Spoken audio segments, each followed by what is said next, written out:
जो लेक्चर है वो है जी सीजनल मैनेजमेंट ऑफ जो बीज कॉलोनी की जो सीजनल मैनेजमेंट है। सीजन क्या, आपको पता है कि हमारे चार बड़े सीजन हैं पाकिस्तान में, बाद पांचवा भी किसी हद तक आप कह सकते हैं कि उसमें जो है स्प्रिंग विंटर आता है, विंटर जो है वो है, और स्प्रिंग का जो है वो आपने देखा है कि जी उसके बाद समर आ जाता है, समर के बाद फाल या जिसे आप आटम कहते हैं, और गर्मियों में ही समर में ही एक और सीजन जिसको हम मानसून कहते हैं, वो थोड़ा सा एक दो महीनों के लिए या दो तीन महीने के लिए भी प्रोलॉन्ग हो जाता है बार बार। तो ये चार पांच सीजन है, इनके अंदर हम अपने बीज की कैसे मैनेजमेंट करें, तो ताकि जो है ये हमारी बीज जो है हमें ज़्यादा से ज़्यादा नफ़ा दें, ज़्यादा से ज़्यादा मुनाफा दें, उसके अकॉर्डिंगली हमने चलना है, ताकि जो है ये बीज या जो हनी बीज है हमें ज़्यादा से ज़्यादा नफ़ा दें।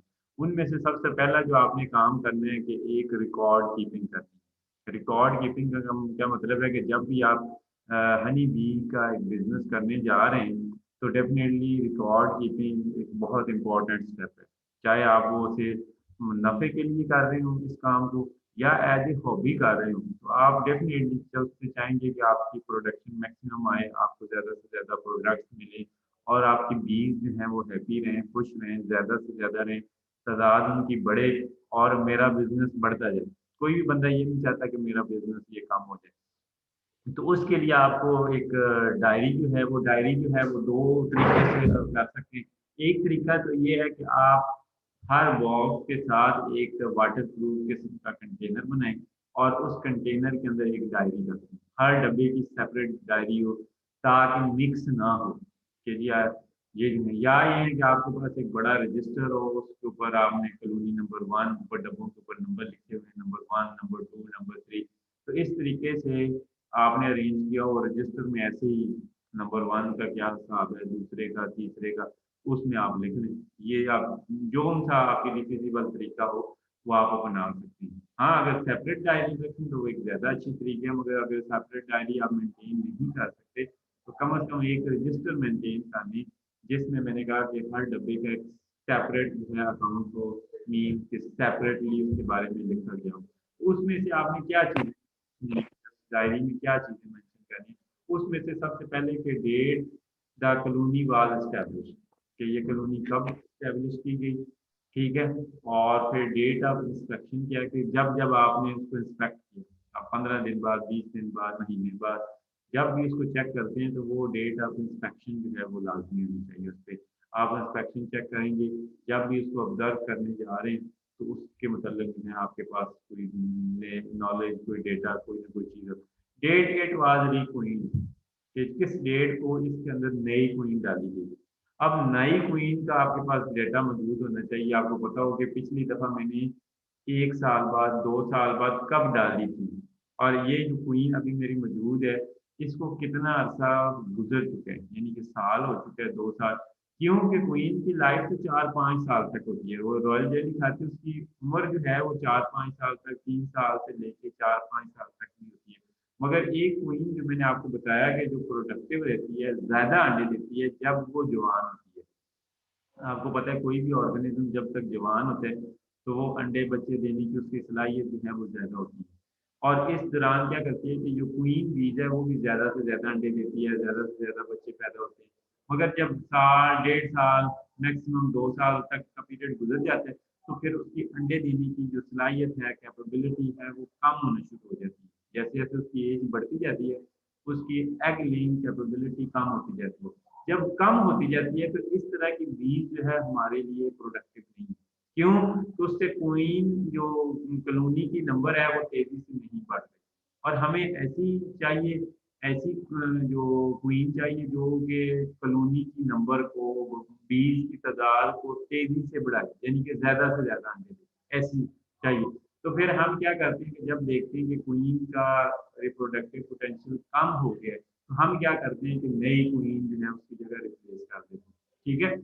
और रिप्लेस करने का मकसद ये होता है कि ताकि नई क्वीन डाल दें और वो अपना काम स्टार्ट करे, और वो ज़्यादा हेल्दी और छत्ता जो है वो तेज़ी से बढ़े। तो इस तरीके से आपका बिजनेस बढ़ेगा। तो ये दूसरा ये है कि हनी बीज आपने कब शहद निकाला, कितने दिन बाद निकाला, और पिछली दफ़ा जो निकला था उसमें से कितना फिर हनी ठीक है। अकरेंस ऑफ डिजीज, ये कोई अगर कोई बीमारी आ गई है तो वो क्या है, उसका कब आई थी, कौन सी बीमारी लगी थी, और फिर उसके लिए मैंने क्या ट्रीटमेंट दिया था और ट्रीटमेंट क्या इफेक्टिव था या नहीं था। ठीक है, तो इस तरीके से आपको पता चलेगा कि ये मैंने ट्रीटमेंट दिया था और ये वाला ट्रीटमेंट जो था इफेक्टिव था इस बीमारी के लिए। तो ठीक है, नेक्स्ट टाइम अगर तो वो सक्सेसफुल है आप वही दवाई यूज दोबारा कर सकते हैं, नहीं तो आप सोचेंगे कि यार ये मैंने पिछली दफ़ा ये बीमारी आई थी इस सीजन में, मैंने इसको ये दवाई दी थी मगर ये दवाई कामयाब नहीं हुई, चलिए मैं दवाई चेंज कर देता हूँ। तो आप चेंज कर लेंगे, उसके बारे में लिख लेंगे, तो ये एक आपके पास पूरा रिकॉर्ड होगा हर डब्बे के बारे में। तो जब आपके पास रिकॉर्ड होगा तो डेफिनेटली आप एक कॉम्प्रिहेंसिव कह लें कि प्रॉफिटेबल बिजनेस कर सकें, और हर चीज़ का रिकॉर्ड होगा कि कब क्या चीज़ हुई और कब क्या करने वाली है। ठीक है, तो ये एक रिकॉर्ड कीपिंग जो है ये मैंने पहले भी बात हुई थी, अब भी बात करें कि ये बहुत ज़रूरी है। इसके बाद आ जाते हैं जी हमारा सबसे पहला स्प्रिंग सीजन। तो मैंने आपको पहले बताया था पीछे स्टार्ट में कि जो किसी भी ये बिजनेस स्टार्ट करने का बेस्ट टाइमिंग जो होता है वो स्प्रिंग होता है। स्प्रिंग में आपको पता है ये फरवरी और मार्च का महीना जो है वो कह लें कि ये टाइम होता है, और इस टाइम में क्या होता है कि इस टाइम में फूल बहुत ज़्यादा खिलती है।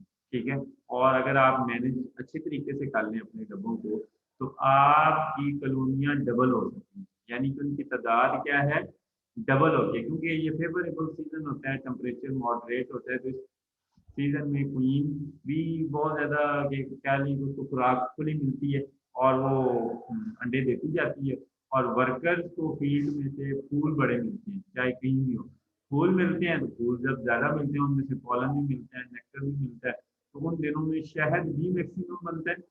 और दूसरा फ़ायदा ये होता है कि उन दिनों में उससे जो है बच्चे जो अंडे दे रही है वो उनकी ग्रोथ सही होती है और तादाद बढ़ती जाती है। आपको नए से नए ऊपर सफ़र ऐड करने पड़ते हैं, ऊपर जो डब्बे होते हैं वो जो नए डब्बे ऐड कर रहे होते हैं ना, एक जो प्रीवियस डब्बा होता है उसको जो शुरू में उसको हम कहते हैं बॉडी। अब उसके ऊपर जो डब्बे हम रखते जा रहे हैं उसको हम कहते हैं सफ़र। जो वो सफ़र जो है आप ऐड करते जाते हैं, आपकी ग्रोथ बढ़ती जाती है। या आप एक डब्बे से दो डब्बे बना लेते हैं, तीन डब्बे बना लेते हैं, वो डिपेंड करता है कि आपने कितनी अच्छी मैनेजमेंट की है। जितनी अच्छी करेंगे उसमें से ये डिपेंड करता है, management locality to locality vary करती है कि आपका जो क्लाइमेट कैसा है, और ईयर टू ईयर उस साल का वेदर कैसा रहा, मौसम कैसा रहा, सर्दी पड़ी या नहीं पड़ी, ज़्यादा पड़ी थोड़ी पड़ी, उसके अकॉर्डिंगली ये चेंज होते रहते हैं।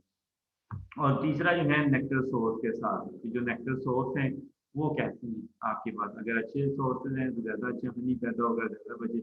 अगर नेक्टर सोर्स थोड़े हैं तो फिर कॉलोनी को थोड़ी बहुत कंस्ट्रेंट होगी, वो इतनी तेज़ी से डेवलप नहीं करती। अब हमारा अगर इस स्प्रिंग सीजन हम तीन पार्ट में डिवाइड कर लें तो उनमें से अर्ली स्प्रिंग, मिड स्प्रिंग और लेट स्प्रिंग, ये तीन कैटेगरी में, क्योंकि स्प्रिंग एक बहुत इंपॉर्टेंट टाइम है। अगर इस टाइम कर लें तो ये समझ लें कि साल का बेस्ट टाइम होता है कि आप अपनी कॉलोनियाँ बढ़ा सकें, और यही कॉलोनियाँ आगे साल पूरा चलती है। ठीक है, उनमें से सबसे पहले आपने अर्ली स्प्रिंग, और ये टाइम होता है तकरीबन लेट जनवरी से लेके अर्ली फरवरी तक। ये अर्ली स्प्रिंग जो है ये टाइम पीरियड जो है वो शामिल होता है लेट जनवरी से लेके अर्ली फरवरी तक। इसमें आपने क्या करना है, सबसे पहला काम ये करना है कि डब्बों को थोड़ा सा टिल्ट करना है, थोड़ा सा टेढ़ा करना है। टेढ़ा करने से क्या होगा कि जितनी बीज सर्दियों के अंदर जो विंटर के अंदर मर चुकी हैं या नीचे कचरा कुचरा पड़ा हुआ है, वो मुर्गियाँ मरी हुई हैं, ज़्यादा मरी हुई होती हैं, वो नीचे से निकल आती हैं बाहर। एक जो एंट्री होता है ना, एंट्री जो आपका पैर जो बीज एंट्रेंस है, तो बीज एंट्रेंस के थ्रू वो जो आप टिल्ट करते हैं उसको टेढ़ा सा करते हैं, तो बीज सारी बाहर आ जाती है जो मरी हुई नीचे पड़ी हुई है। ठीक है, जब ये आप काम कर लें, ठीक है, पहले आपने ये, और उसके बाद एक फटी सी एक लगाते हैं जिसको कहते हैं एंट्री रिड्यूसर। एंट्री रिड्यूसर जो है ये कोई ऐसा पार्ट होता है जो जब आपको चाहिए होता है कि ज़्यादा मक्खियाँ आसानी से गुजर सकें, तो ये एंट्री रिड्यूसर एक फटी सी होती है स्ट्रक्चर सी। आप वो क्या करते हैं, यहाँ से मैं आपको दिखा भी देता हूँ, नेट के ऊपर कहीं मौजूद हो, तो वो क्या करते हैं, एंट्री रिड्यूसर को आप कम कर देते हैं।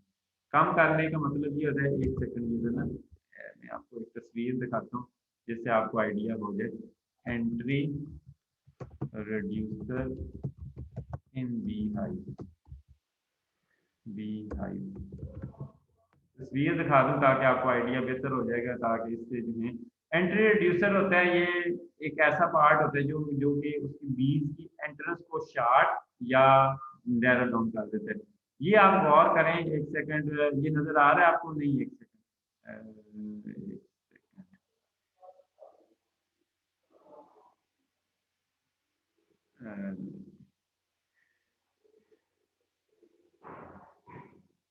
एक सेकंड, इसकी मैं शेयरिंग चेंज करता हूँ तो आपको नजर आ जाता है। आप देखें, ये नजर आ रहा है आपको? ये स्क्रीन नजर आ रही है? गौर करें। जी सर। अच्छा, ये देखें, ये गौर करें तो यहाँ पे एक ये फटी सी लगाई हुई है। ये फटी सी आपको नजर आ रही होगी। ये फटी क्या एक्चुअली एंट्री रिड्यूसर है। जब आप चाहते हैं कि सर्दियों में क्या होता है आपको पता है कि उसके डब्बे के अंदर ठंड ज्यादा जाती है, तो फिर हम क्या करते हैं कि ये एंट्री रिड्यूसर लगा देते हैं। एंट्री रिड्यूसर का मतलब ये है कि ये फटी सी लगा देंगे, इसके अंदर एक छोटा सा सुराख है, ये वाला, ठीक है। इस सुराख के थ्रू ही जो मक्खियां हैं वो अंदर या बाहर जाएंगी। अब उसके अलावा जो है वो अंदर बाहर नहीं जा सकती, सिर्फ इसी में से जाएंगी। और जब गर्मी होती है, आप समझते हैं कि गर्मी है, मक्खियों ने आजाद जाए, अंदर हवा आ भी जाए, तो फिर क्या करते हैं, ये वाली जो फट्टी लगी हुई है ये निकाल देते हैं। जिसके ऊपर ये मैंने हाथ रखा हुआ है, ये फट्टी निकाल लेते हैं। और फट्टी निकालने से ये एंट्री रिड्यूसर क्या है कि ये सुराख जो है वो खुले हो जाते हैं। और जब खुले हो जाते हैं तो फिर वो मक्खियाँ आजादाना आ जा रही होती हैं, हवा भी अंदर जा रही होती है। सर्दियों में हम इस चीज को बंद कर देते हैं कि इसमें से चूहे ना अंदर चले जाएं, छिपकलियां ना अंदर चले जाएं। अगर ये खुला हो ना तो फिर इसमें से चूहे भी जा सकते हैं, और कई सारे चूहे यहाँ से होके सर्दी से बचने के लिए इनके अंदर चले जाते हैं, और अंदर जाके उनको शहद मिल जाएगा और वो हमारा नुकसान करेंगे। उससे बचने के लिए हम क्या करते हैं कि एंट्री रिड्यूसर लगा देते हैं। दूसरा ये होता है कि उसके छत्ते के अंदर ठंड वगैरह जो है वो कम से कम जाती है, ठीक है। तो एक काम ये हम क्या करते हैं कि एंट्री रिड्यूसर लगा देते हैं। ये एंट्री रिड्यूसर से क्या होता है फायदा, कि एक तो ठंड वगैरह कम से कम जाती है, और दूसरा ये है कि हमें फायदा रहता है कि हमें ना जो क्वीन है हमारी, या जो जितने बीज हैं वो ही सिर्फ अंदर जा सकती हैं और कोई से अंदर जा नहीं सकती। तो इसलिए जो है हम इसको यूज करते हैं। इसके अलावा क्या करते हैं कि जैसे ही हमने अगला काम ये हमारा हो गया कि हमने मरी हुई मच्छियाँ निकाल दी, एंट्री रिड्यूसर लगा दिया, दोबारा से लगा दिया। अभी ठंड है, लेट जनवरी है ना, अर्ली फरवरी, और इस महीनों में ठंड होती है, तो आप एंट्री रिड्यूसर लगा दें। अब इसके बाद ये है कि आपने अगर तो मौसम देखें कि बहुत ज़्यादा सर्द नहीं है, तो आप ब्रूड या एग पैटर्न चेक करें। ब्रूड और एग पैटर्न का मतलब क्या है कि आपकी क्वीन ने अंडे देना शुरू कर दिए, या अंडे दे रहे हैं तो कितने एक सेल के अंदर अंडे हैं। अगर तो ज्यादा सेल के अंदर अंडे, मीन आपकी क्वीन जो है वो परफेक्टली काम कर रही है, ठीक है। अगर आप समझती हैं कि नहीं जी, ये तो अंडे से थोड़े दिए और जो है इतना ज्यादा अंडे नहीं दे रही, और ब्रूड होते हैं, ब्रूड जो बच्चों वाले जो वो सेल्स होते हैं जिनके अंदर उसने अंडे दिए और उनके बाद उनमें लार्वे डेवलप हो रहे हैं। अगर तो वो थोड़े हैं, ज्यादा हैं, तो फिर तो अच्छा काम करिए। अगर ज्यादा नहीं है तो मतलब ये है कि आपकी क्वीन जो है वो परफेक्टली काम नहीं कर रही, तो फिर आप क्या करें, या आपकी क्वीन मिसिंग है, आपको देखते हैं कि जी आपके छत्ते के अंदर क्वीन है ही नहीं, मर गई ठंड की वजह से, या मिस हो गई किसी भी वजह से, कोई भी उसको मसला हो गया। अब क्या करें, आप नई क्वीन फरवरी के स्टार्ट के अंदर इसको, उस छत्ते को नई क्वीन दे दें। नई क्वीन जो खुद से आपने बनाई है, वो आगे क्वीन हम बनाते किस किस तरीके से हैं, यानी कि नई क्वीन किस तरीके से डेवलप करते हैं, उसके बारे में अगला लेक्चर जो है हमारा 9th लेक्चर, वो इसी से मुताल्लिक है, वो हम पढ़ेंगे। तो हमने क्या करना है कि क्वीन फरवरी के अंदर उसको क्वीन दे दी। अब क्या करना है कि हमने ये चेक करना है कि जो अब बीज के लिए छत्ते के अंदर मुनासिब खुराक है, सफिशिएंट खुराक है या नहीं है। अगर तो है, और वो खुराक कम से कम 5 किलो तक होनी चाहिए। अगर नहीं है तो फिर आप आर्टिफिशियली खुराक देंगे। क्यों? कि अगर खुराक 5 किलो से कम है तो इसका मतलब ये है कि वो तो मक्खियों ने उसे एक हफ्ते के अंदर चट कर जाने, खत्म कर जाने, तो फिर जो है वो मक्खियाँ मरना शुरू हो जाएंगी। क्योंकि उस मौसम में सर्दी इतने फ्लावर्स होते नहीं है, और वो मक्खियाँ जो हैं वो बाहर निकल भी नहीं सकती। हाँ, अगर फ्लावरिंग स्टार्ट होगी तो फिर कोई मसला नहीं।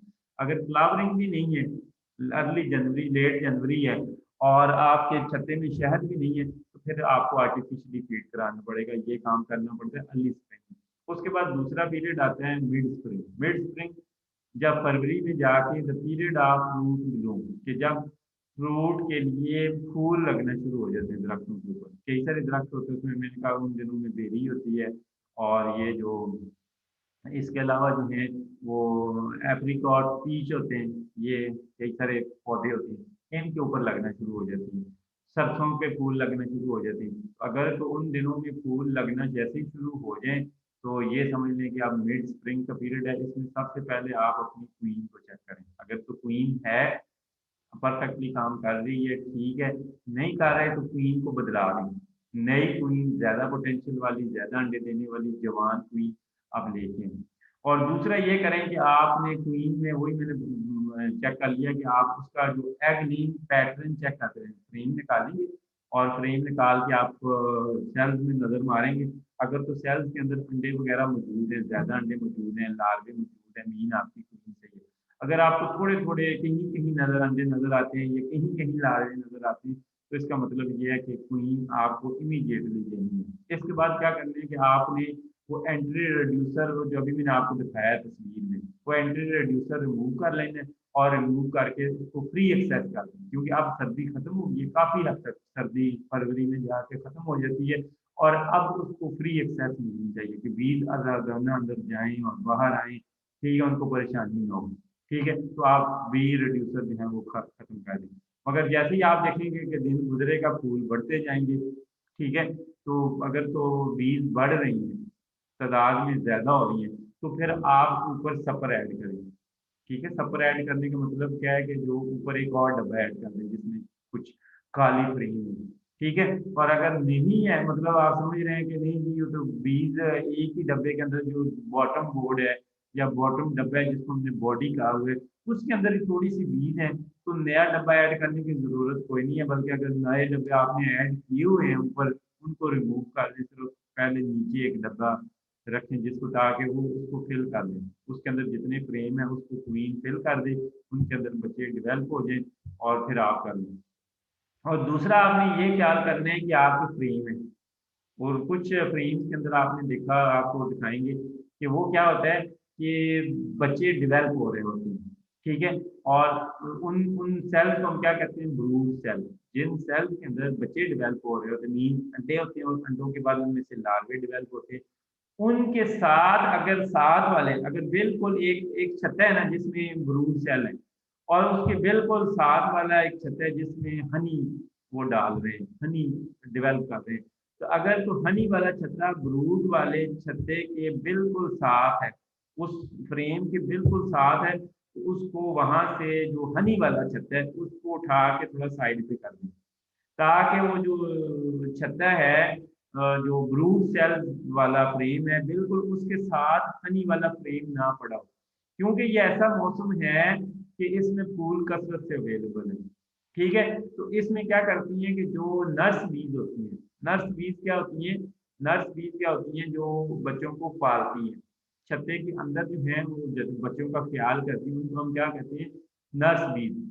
अगर तो उनको फूड साथ वाले फ्रेम में मिल जाए, यानी कि जो बच्चों के फ्रेम वाला फ्रेम है उसके साथ ही अगर हनी पड़ा हुआ है, तो वो वहीं से हनी उठा के बच्चों को खिलाती रहेंगी, वहीं से उठा के बच्चों को खिलाती रहेंगी।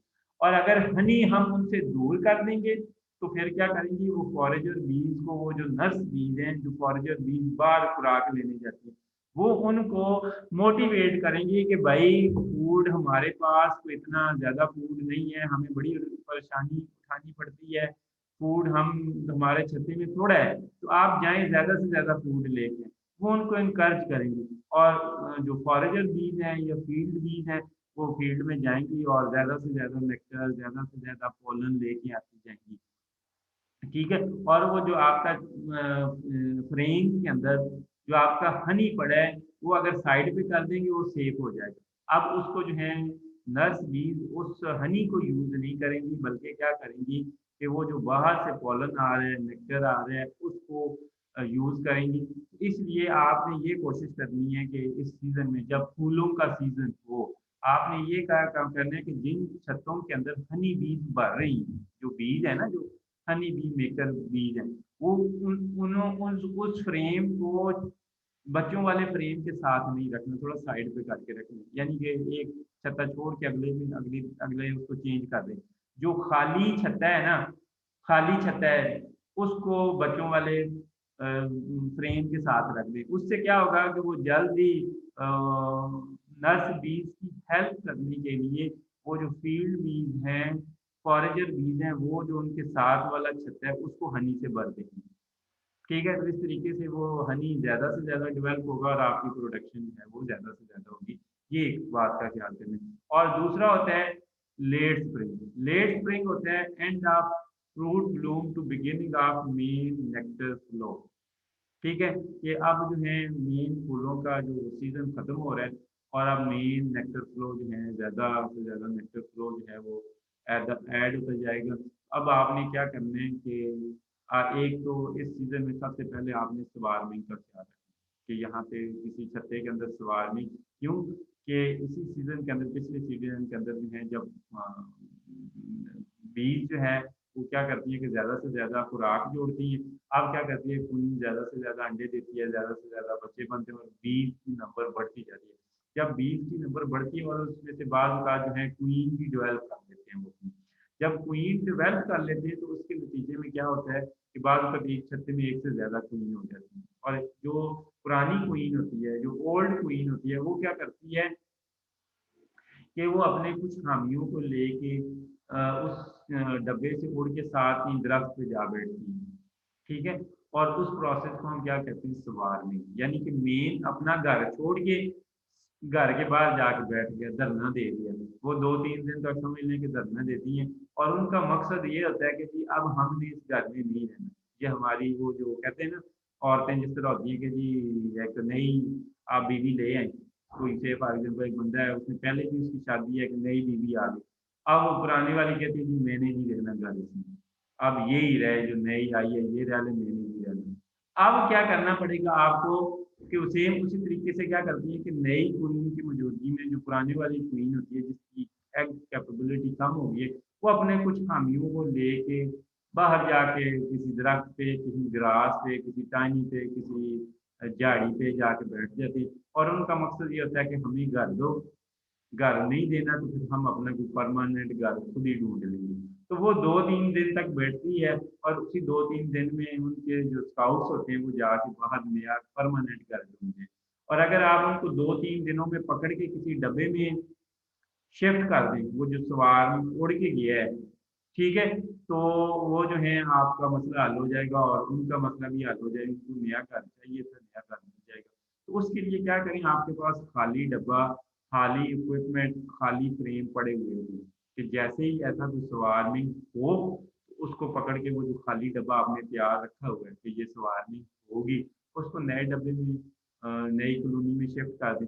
जब शिफ्ट कर जाएंगे उनका घर मिल जाएगा, उनका धरना खत्म हो जाएगा और उनका प्रॉब्लम सॉल्व हो जाएगा और आपका एक नया डब्बा बन गया, यानी कि नया डब्बा ऐड हो गया। यानी कि आपके पहले से फॉर एग्जाम्पल 100 बॉक्स थे, अब आपके 101 हो गए, यानी कि एक बढ़ गया आपका तादाद में। तो इस तरीके से समझ लें कि आपकी एक कॉलोनी बढ़ गई। अब इसके बाद जब एक तो ये ख्याल करने इसका कि आपने देखना है स्वार्मिंग का, तो वो 2-3 दिन बैठती है, ज़्यादा नहीं कि आप वो महीना बैठी रहेगी बात करने पे, वो 2-3 दिन रहेंगे।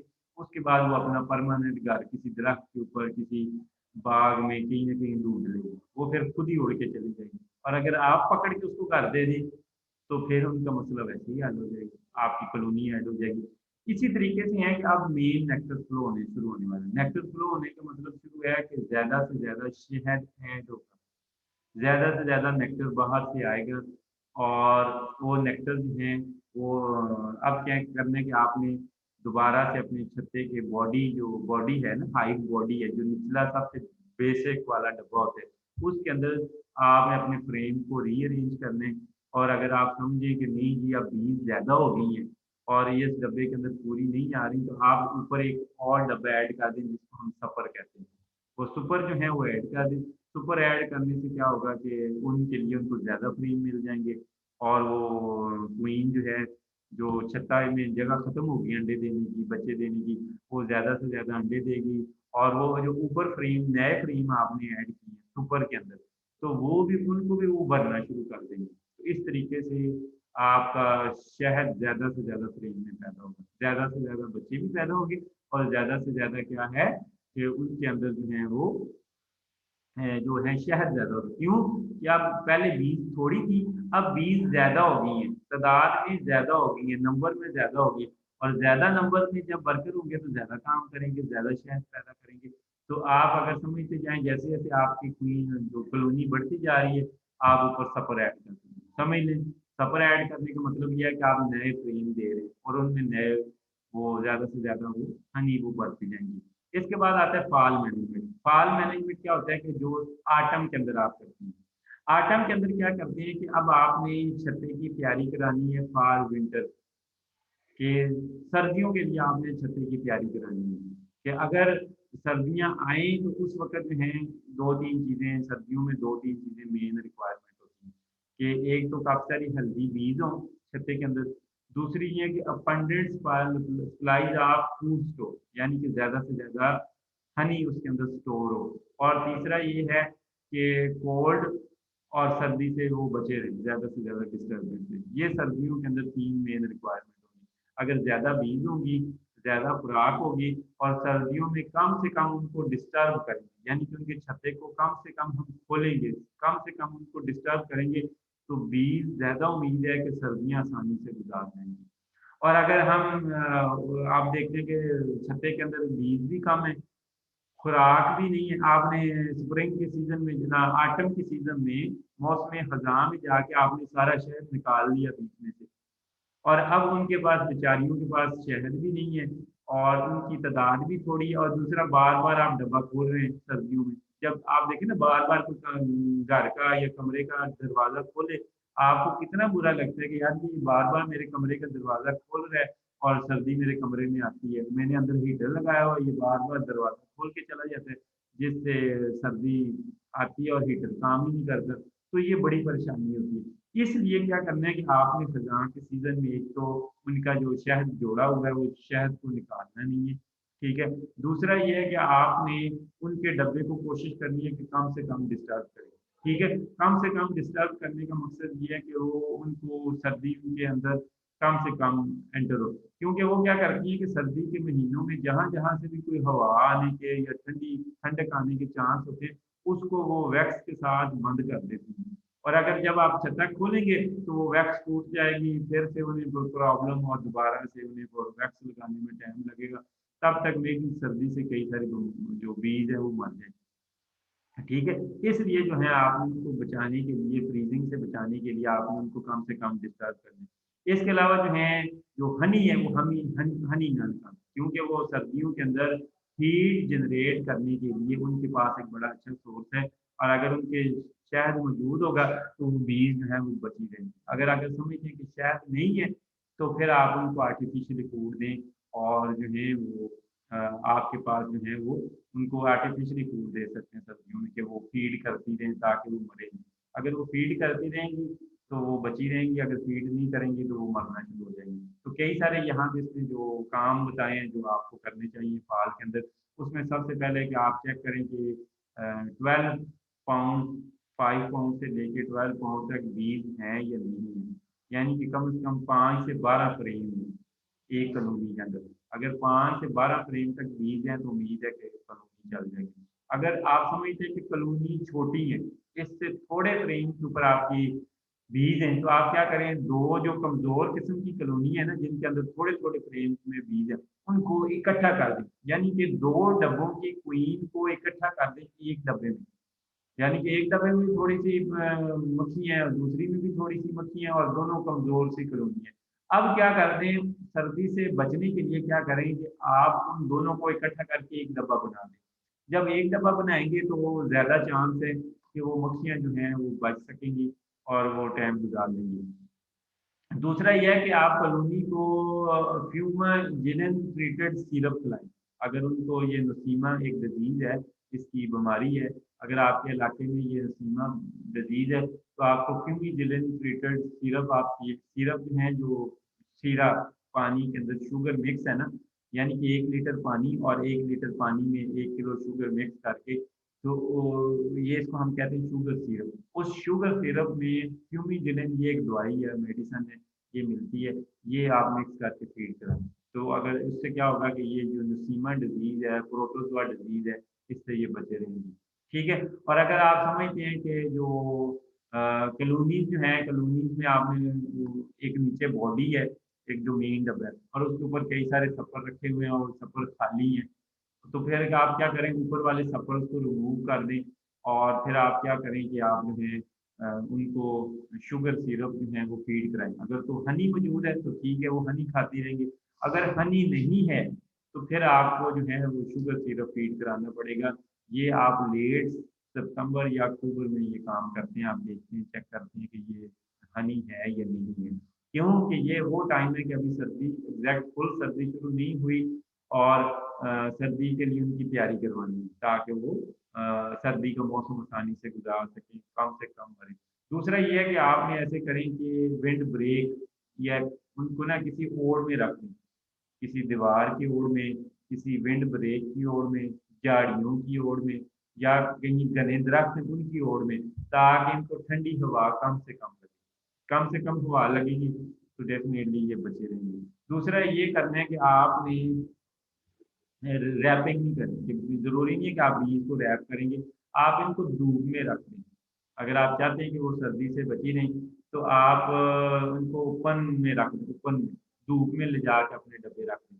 जब धूप में रखेंगे तो डेफिनेटली जब भी धूप लगेगी तो वो छत्ते गर्म होंगे और सर्दी का असर कम से कम होगा।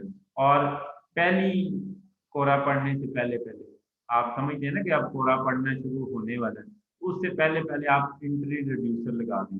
उस एंट्री रिड्यूसर का ये फायदा होता है कि एंट्री रिड्यूसर से वो छोटा सा सुराख, जो पहले बड़ा सारा खुली सारी जगह थी उनके आने जाने की, अब वो जगह तंग होगी। अब उसमें से सिर्फ बीज गुजर के अंदर, वो तंग सी जगह है उसमें से सिर्फ बीज जा सके।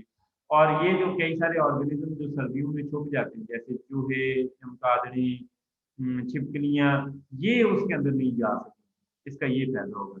दूसरा ये है कि अगर आप समझते हैं कि छत्ते के अंदर ये दो तरह की माइट्स होती हैं, ये जुएं होती हैं, वरोरा माइट्स और ट्रेकियल माइट्स।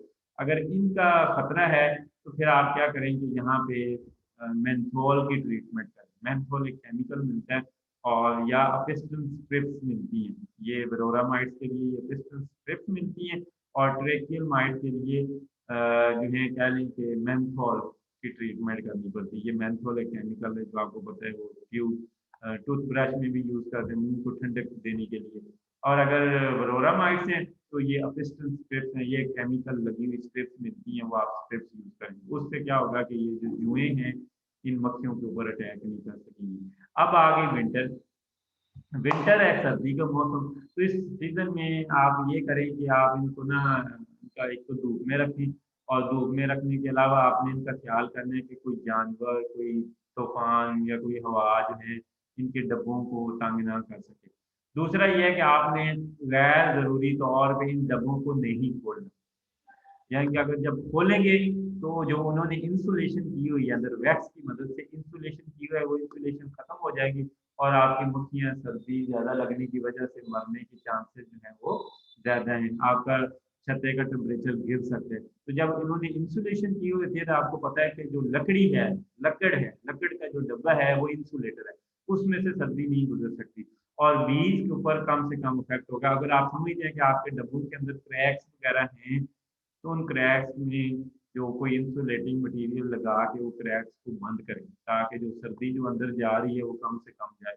या कई सारे लोग जो हैं उनके पास बोरियां वगैरह होती हैं, वो बोरियों से ढांप देते हैं उनको, ताकि वो जो है वो डब्बों जो है वो डब्बे गर्म रहें और उनसे बचे रहें। इसके अलावा मूनसून में आती है, ये मूनसून की स्प्रिंग, ये स्प्रिंग की मैंने बता दी, समर की बता दी, मूनसून की रह गई। मूनसून में ये दो तीन काम करने होते हैं। मूनसून होता है जब बारिशों का सीजन, जब बारिश गर्मियों में बारिशें होती हैं जुलाई अगस्त में, तो इस सीजन में एक दिन को आर्टिफिशियली फीड कराना पड़ता है, क्योंकि मक्खियां बाहर ज्यादा नहीं निकलती, अगर बाहर ज्यादा निकले तो मरती हैं। ठीक है। दूसरा हमें ख्याल करना पड़ता है कि जो मैनेजमेंट का, जो वर्कर्स हैं उनका ख्याल करना पड़ता है ताकि वो कम से कम मरें, और कोई ऐसे जो ऑर्गेनिज्म है जो कि वहां से चोरी कर सकते हैं, जैसे वैक्स मॉथ है, कई सारे इसके हनी बीज के आप कह लें कि जो पेस्ट होते हैं उन पेस्ट का इलाज कर लें, ताकि वो जो है हनी कम से कम चोरी करें। अगर ज़्यादा से ज़्यादा हनी चोरी होता रहेगा छत्ते में से तो डेफिनेटली बीज कमज़ोर पड़ जाएँगी, उनको खुराक नहीं मिलेगी। इसके अलावा ये है कि अगर आप समझ लें कि आपकी कॉलोनियाँ वीक हैं, कोई इस मौसम में, जो वीक कॉलोनीज़ हैं उनको इकट्ठा कर दें। यानी कि 2 कॉलोनीज़ अगर वीक कॉलोनीज़ हैं, उनको इकट्ठा करके एक कॉलोनी बना दें। ठीक है? और दूसरी ये है कि अगर इस सीज़न में कई सारी फंगल बीमारियाँ लगती हैं, जो फंगस से डिज़ीज़ फैलती हैं ना, वो ज़्यादा से ज़्यादा डिज़ीज़ फैलती हैं। तो जो फंजाई से लगने वाली डिज़ीज़ेज़ हैं, उनका ख़ास तौर पे ख़्याल करें। अगर कोई भी बीमारी लगना शुरू हो, उसके लिए केमिकल मिलते हैं, वो आगे चल के आपको केमिकल बताएँगे कि वो कौन-कौन से केमिकल हैं। तो उन केमिकल का इस्तेमाल करें। उससे क्या होगा कि आपकी जो छत्ता है, वो बीमारियों से बचा रहेगा। जब क्योंकि बीमारी आएगी, तो एक बीज को लगेगी, तो बाकी बीज को भी लगेगी और इस तरीके से वो जो है, आपकी बीज मरती जाएँगी।